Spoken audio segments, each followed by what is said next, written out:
Saludos a todos los internautas, le invito a escuchar este video, ya que es muy importante. Lazo acaba de desviar las reservas internacionales a manos de bancos privados. Escuchen, amigos. Le hemos titulado a la polémica, escuchen bien, parte de la Reserva Monetaria Internacional fue a manos de la banca privada, así como lo escuchan, amigos. Nos vendieron el cuento de que los recursos de la Reserva Monetaria Internacional eran sagrados, eran intocables. Así nos decían, ¿no? Pero resulta que como el gobierno de don Guille Lazo ya está de salida, ya se han estado gestionando ese dinerito de la Reserva Monetaria Internacional.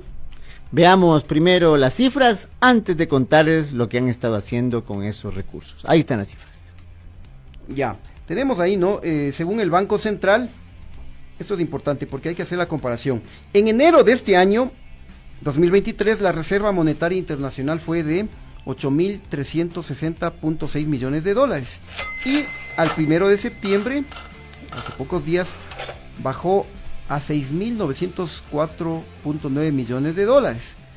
Es decir, en 8 meses la Reserva Monetaria Internacional se redujo 1.456 millones de dólares. Ha habido algunos altibajos mes a mes, pero entre enero y septiembre bajó cerca de 1.500 millones de dólares. Estamos viendo esta captura con los distintos altibajos que menciona el Chimi respecto a la Reserva Internacional. Pero aquí viene lo grave. El ex superintendente de Poder de Control del Mercado, Pedro Páez, denunció que parte de esos recursos fueron a parar a manos de bancos privados. La transferencia se hizo a través de una operación en la que intervino el Instituto Ecuatoriano de Seguridad Social, que a través del Banco Ecuatoriano de Seguridad Social habría adquirido cartera vencida de la banca. Veamos el video de Pedro Páez. Estamos viendo un documento en el que se solicitaba información, pero por ahí tenemos un video que dice Pedro Páez. Vamos con el videíto de Pedro Páez, quien es el que hace esta denuncia. A ver, lo tenemos ahí. En realidad, mira, este es un tema muy grave porque se viene creando una psicosis en la gente, ¿no es cierto? Una psicosis absolutamente falsa con el pretexto de que es un tema técnico, de que no había cómo tocar un solo dólar de la Reserva Internacional. Llegó a ser de 9.700 millones y hay una cantidad de otros elementos que no están contemplados en esa reserva porque básicamente lo que se está es dejando esos recursos en Suiza, ¿no es cierto?, a disposición como back collateral, como caja chica de la banca privada, precisamente para que, por un lado, ¿no es cierto?, favorecer a los tenedores de la deuda externa, pero por otro lado para permitir que la banca privada, ¿no es cierto?, aproveche de disposiciones de la desregulación financiera que hemos conversado, incluyendo el tema de los créditos vinculados, para hacer de las suyas, hacer todo tipo de malabares con el respaldo de la Reserva Internacional de todos los ecuatorianos, que incluye las recaudaciones tributarias, que incluye las recaudaciones del petróleo. De la noche a la mañana, ¿no es cierto?, los bancos originan un crédito, por ejemplo, ¿no es cierto?, el Banco de Guayaquil con los depósitos de los ahorristas le da un crédito al señor Luque Lecaro, que aparece, según lo que dice el doctor Alfonso Zambrano Pasquel, en el teléfono del señor Cherres el día que lo torturan y lo asesinan. El señor Luque Lecaro recibe un crédito de su banco, del que él también tiene intereses ahí metidos como crédito vinculado, y con esa plata termina en Andorra. Y a quien le toca ir a cobrar ese crédito en Andorra no es al Banco de Guayaquil, que es el que originó el riesgo, sino al IES. Grave, te decía justamente Chimi, un poco todas estas conexiones que expuso Pedro Páez en esta entrevista. Muy grave, muy grave. Y la reducción de la Reserva Monetaria Internacional empezó en los últimos meses y hubo una organización que estuvo tras de esto y exigió cuentas al IES, pero no hubo respuesta, ¿no? Estamos hablando de la plataforma Va por Ti Ecuador, que el 10 de febrero envió al IES un oficio en el que solicitó información sobre las inversiones realizadas por el instituto. Vamos a ver en estos momentos el oficio, que estábamos mostrando segundos atrás.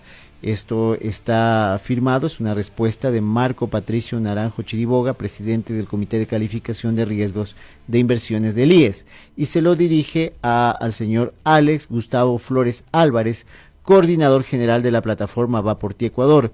En el segundo párrafo le dice que al pedido que ellos se han realizado de información a ese requerimiento debe ser canalizado a través del Comité de Inversiones, quien dentro de sus funciones se encuentra el análisis correspondiente para la colocación de inversiones a través del mercado de valores. Así es, este requerimiento fue redireccionado a esta otra unidad del BIES y ahí quedó.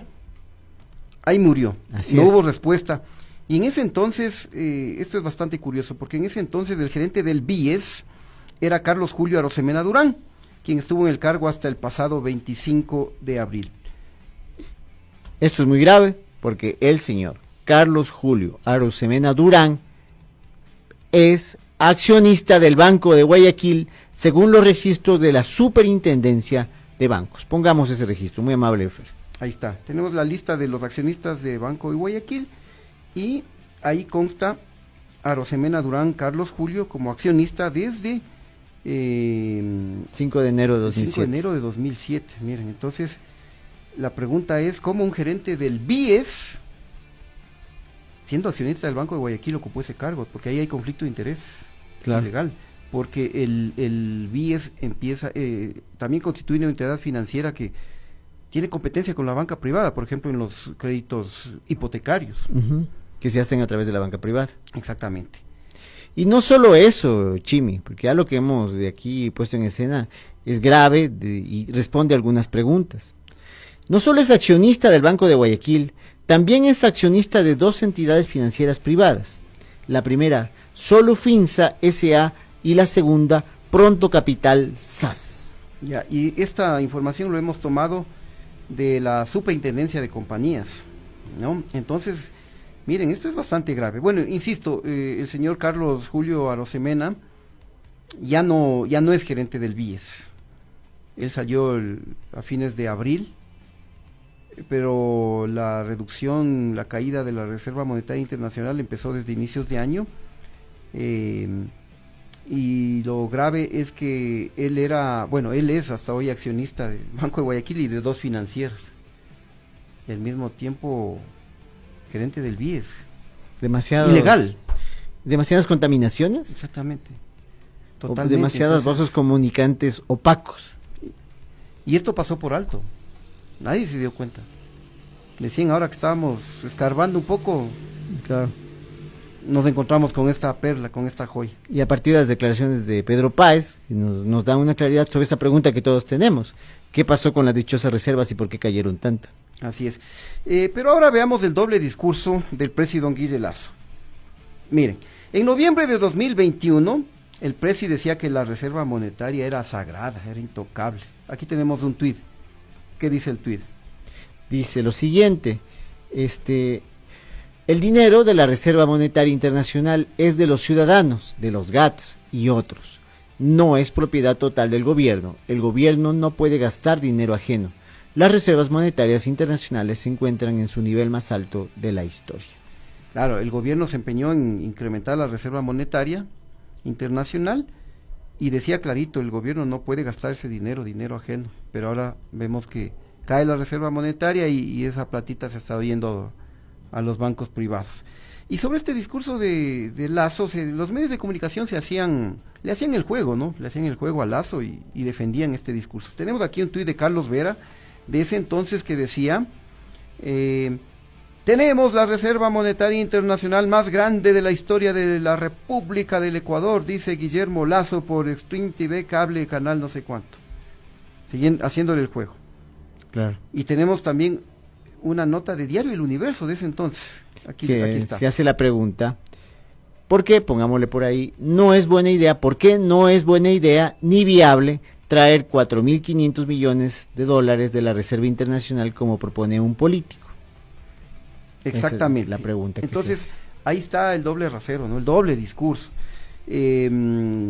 Porque decían que la Reserva Monetaria Internacional era intocable, que no podían coger ni un centavo, y me parece que fue el candidato Andrés Arauz, que en las elecciones pasadas, ¿no? 2021, que él decía que se podía tomar 1.000 millones de dólares para destinarlos a créditos a las familias más pobres y que eso a su vez iba a reactivar la economía. para darles, no recuerdo las cifras, si era $1,000. Ah, eso era $1,000. Ajá, y ahí satanizaron, dijeron, qué horror, eso es